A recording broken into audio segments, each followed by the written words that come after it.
rendering hair initially seems like it should be no problem, but a lot of artists who can be not very proficient at it.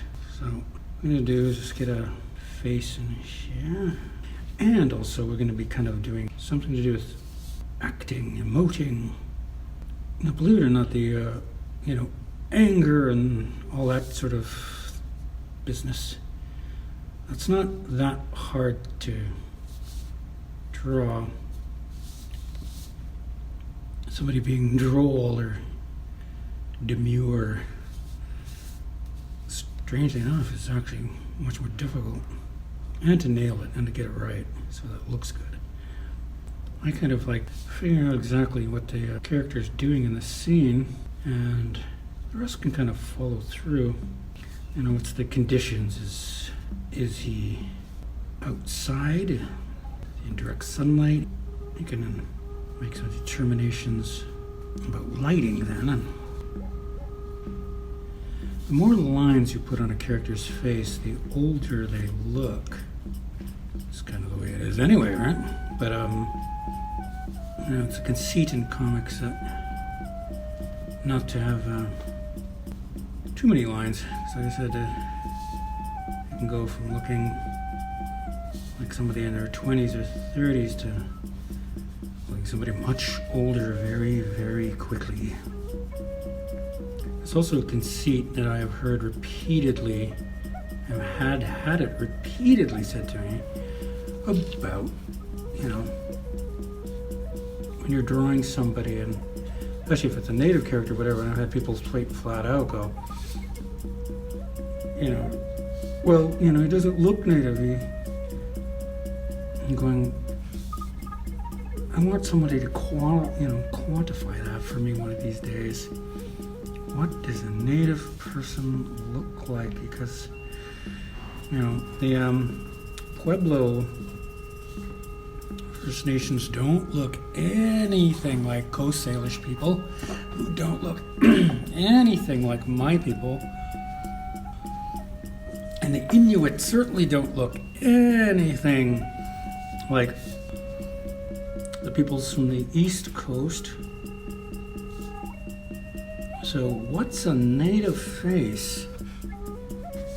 Now, I'm sure he'll be tickled pink to hear this.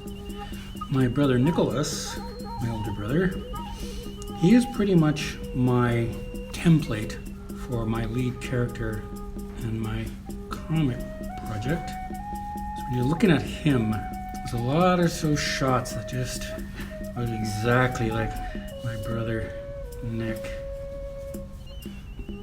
When I was living in Vancouver, I got to meet a lot of coastal natives, and it was something that always kind of weirded me out when I would tell them when I would meet and then say, "Oh, I'm native," and they would give me this strange look and go, "Really?" I just never understood it. I was just like, how could you not, I don't know. But it happened all the time.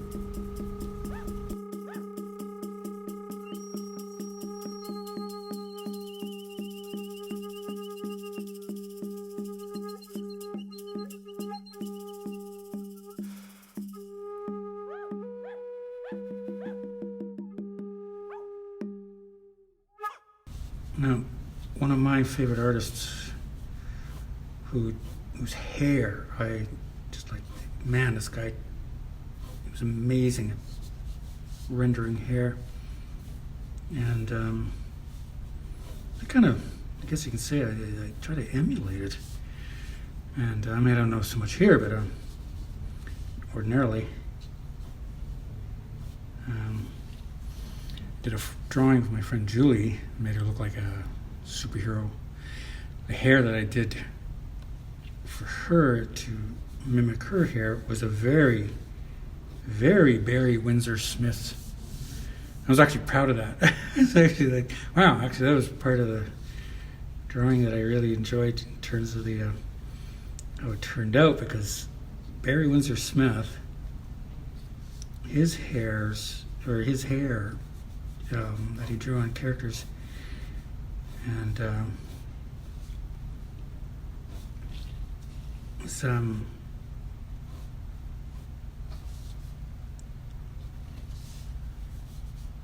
something that I definitely try to emulate. Not too many modern artists, I can say they're very formative in what I'm doing now. There's a few that I think are really good.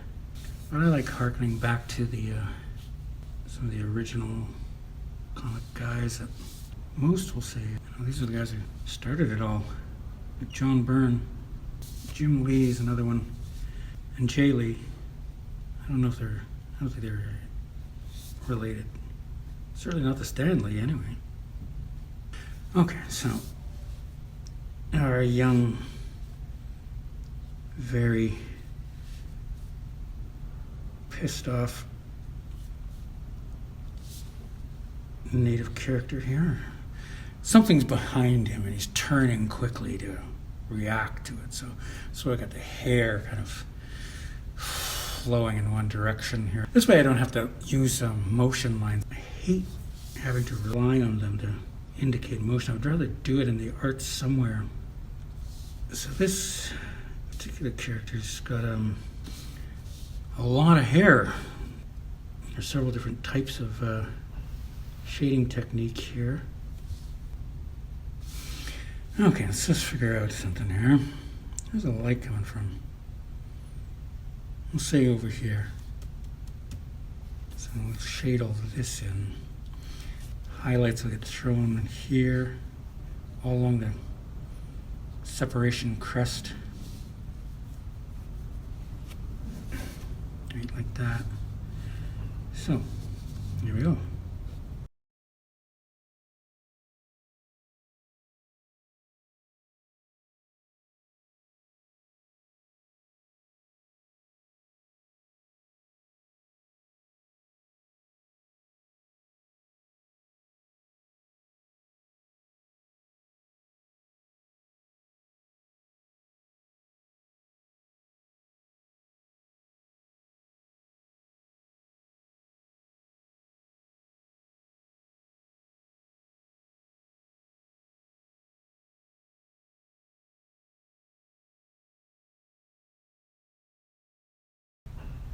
Now in the past, I've heard it said that the hair was in the purview mostly of the inker. The penciler would, here's where the highlight is, blah, blah, blah. And just X it in, and that's where you fill in dark, and then just leave it to the inker to complete. I'm sure it has a name, but I don't think I've come across it yet, and I actually quite honestly haven't looked it up, but just kind of a white line of demarcation between background and foreground. It's a little artistic conceit to make sure that the two elements are definitely seen as not necessarily touching, especially if they are, say, both dark shading elements. This is why I love 0.3 pen lids. You can just do these super fine hair thin lines, and then if you just tilt it a little, you can get a much wider line variance. I probably would not use anything else ever again. But hey, I know some guys love wooden pencils and stuff. It's what you're comfortable with, whatever you use to turn out your best work.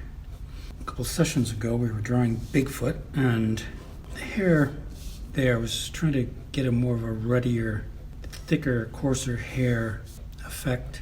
instead of do what I'm doing here and just keep it fine and well washed, I guess. A few years ago, we had an elder come in to a native shelter here and teach us how to make our own moccasins. Those things lasted me for years. I wouldn't mind making some more. It's one of those things when I was done, I was like super proud. It was like, look what I did. And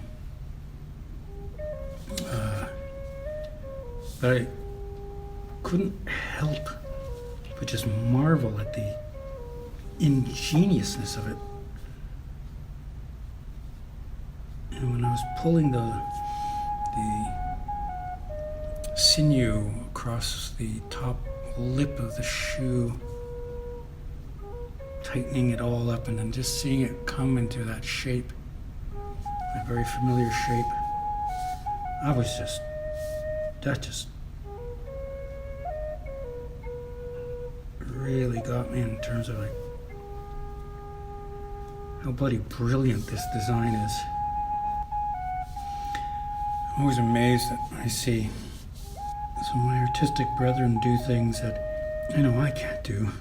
Brush handling, doing lateral lines with ink pens that just one right after another just blows the mind, the control. We're also supposed to be talking about fabric. And so he's wearing some kind of buckskin. I was in Vancouver, I was doing a shoot for a TV show there.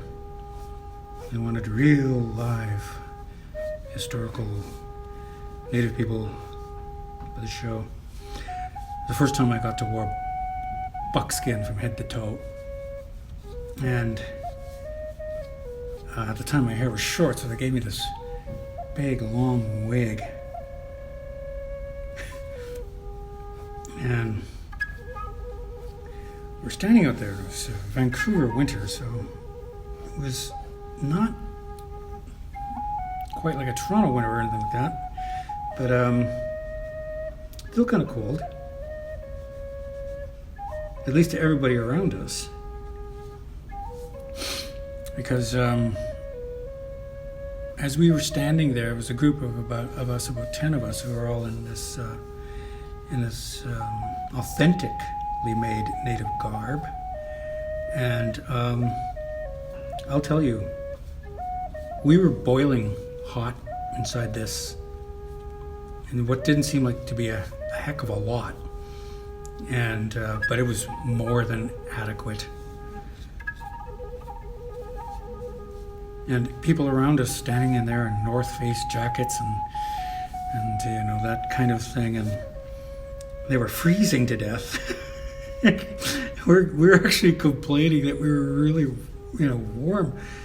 You know, could we take some of the stuff off in between takes, just because, you know, God, I was sweating. Once again, another moment of just, wow. Now I get why the ancestors did this, made things like this. This moment of pride there. I'm going to just indicate some stitching here. No beadwork or we'd be here for another week. But the costumes that we were wearing in this shoot were very ornate, very impressive. And believe it or not, you know, the shot required some real live buffalo on set, running down the streets in Vancouver. It was crazy, but it was something about it just seemed so right. We're actually filming outside of what was known as the Vancouver Club, where you pretty much have to have, I don't know, $100 million or you're not allowed in. So here we are filming outside. And at the end of their soiree, or their little shindig that they were having inside, they come out and it's all these, you know, multi-millionaire types, and here they come walking out, and there's this whole gaggle of native guys in full, full regalia right in front of them. at first I thought they were going to scream and run and take off, but they actually loved it. And one of the buffalo in one of the shots between takes decided to relieve himself in a very solid way on the steps of the Vancouver Club, to which none of us said anything about. And the handler, he was too busy dealing with them, getting them back into the trailer that they came into. So there's this big, huge loaves of buffalo poop. And, one of the guys comes out and he's just hammered and he's just looking at us going, wow, this is cool, what's going on here? And blah, blah, blah, blah. And he almost steps in the buffalo poop. And I managed to convince him that that was a good thing. This was a good sign. And he believed me.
So, again with the hair, so you see that this, that's laying flat, and that's,